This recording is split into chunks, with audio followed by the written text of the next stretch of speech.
లేకపోతే కాదు, శారీరకంగా మానసికంగా 2 రకాలుగా కూడా మనము ఆరోగ్యంగా ఉండాలి. హెల్త్ అంటే physical, mental, social, spiritual, intellectual అంటారు.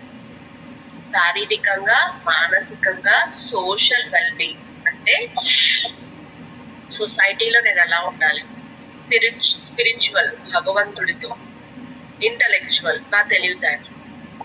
ఫర్ ఎగ్జాంపుల్ ఎవరైనా క్వశ్చన్ అడిగారు, నేను వెంటనే స్పాంటేనియస్ గా ఆన్సర్ చేశానా లేదా, లేదంటే ఒక సిచ్యువేషన్ వచ్చింది, నేను ఎలాగ బిహేవ్ చేస్తున్నాను ఇంటలెక్చువల్ గా. సో ఈ 5 రకాల హెల్త్ అనమాట.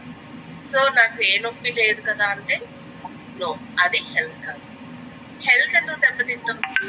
ఒకటి ఒత్తిడి, కాన్సన్ట్రేషన్,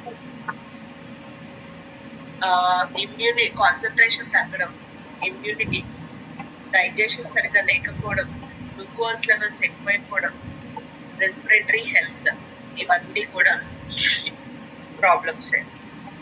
సో స్ట్రెస్ ఎందుకు వస్తుంది? హెక్టిక్ లైఫ్ స్టైల్ వల్ల, ఫాస్ట్ పేస్డ్ లివింగ్ వల్ల మనకి స్ట్రెస్ అనేది ఎక్కువగా అవుతుంది. పురాతన కాలం నుంచి కూడా ఈ ఒత్తిడిని అధిగమించడానికి అశ్వగంధ అనేటువంటి ఒక వేరుని వాడేవాళ్ళం, మన స్ట్రెస్ ని, యాంగ్జైటీని తగ్గించడానికి. అశ్వగంధ వైటాలిటీని పెంచుతుంది, అంటే ఫిజికల్ ఎనర్జీని ఇంప్రూవ్ చేస్తుంది, స్ట్రెస్ ని తగ్గిస్తుంది, నర్వస్ సిస్టమ్ ని కామ్ డౌన్ చేస్తుంది, బాడీని కోల్పోయిన ఎనర్జీని తిరిగి తీసుకొస్తుంది, బాడీ బెటర్ గా కూడా పనిచేస్తుంది అనమాట.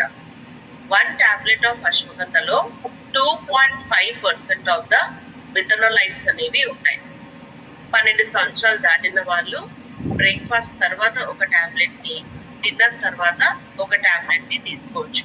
మీరు కావాలనుకుంటే ఒకటే వేసుకోవచ్చు, ఏం పర్లేదు.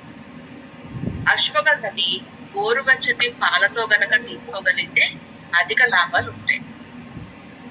ఒకవేళ పాలు తాగే అలవాటు లేకపోతే నార్మల్ వాటర్ తో వేసుకోండి. బీపీ ఉన్న వాళ్ళు మీరు వాడే మందులతో పాటు వేసుకోండి అశ్వగంధ.